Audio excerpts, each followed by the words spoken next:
The African Growth and Opportunities Act Forum enters day 2 with an industrialization agenda set by Trade and Industry Minister Ibrahim Patel.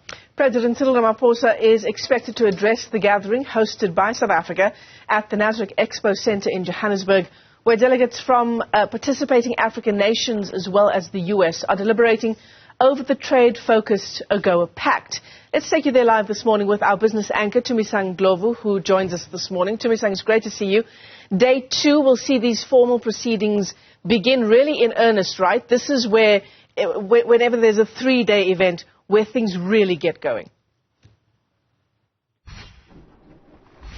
Absolutely, Michelle, and in earnest, you say proceedings will formally begin with that address from President Cyril Ramaphosa. He is, however, expected to start doing a walkabout of this venue behind me, where there are exhibitors who are looking to showcase their work as well as their services to a global economy around the benefits that would be sought with the AGOA Pact. Of course, issues around the extension of the timelines for AGOA will still be high on the agenda in deliberations today. And as you noted earlier, the DTIC Minister Ibrahim Patel, having set that agenda in his own address yesterday, setting the tone really and the focus of what the 20th AGOA Forum is meant to be looking at, and that is seeking benefits within the trade dynamics of the global economy. Let's take a listen to how Masilela has described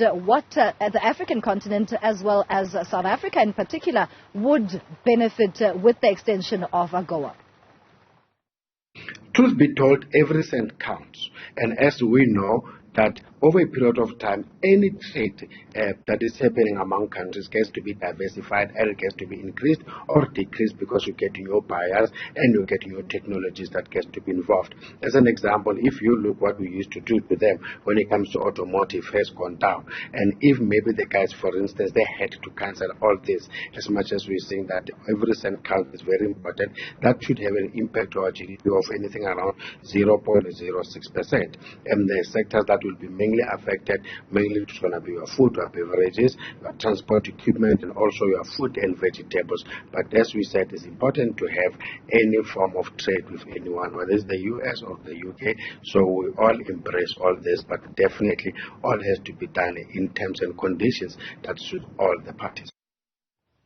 So, Tumisang, what should be the focus of the President's discussions this morning as he officially opens that event? Because the Black Business Council, for one, is saying not only do we want this extension, of course we do, but we want certain enhancements. What would that look like?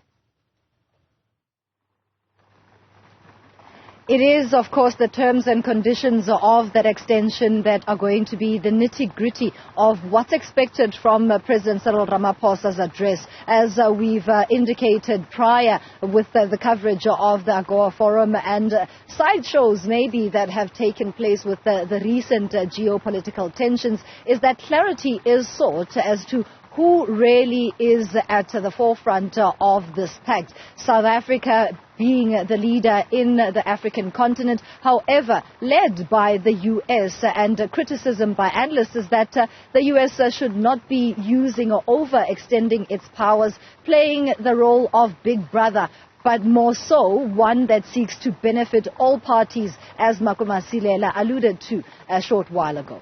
Tumisang Ndlovu live to us there at Nasrec, day 2 of this 3-day event. We'll chat to you a little later, Tumisang.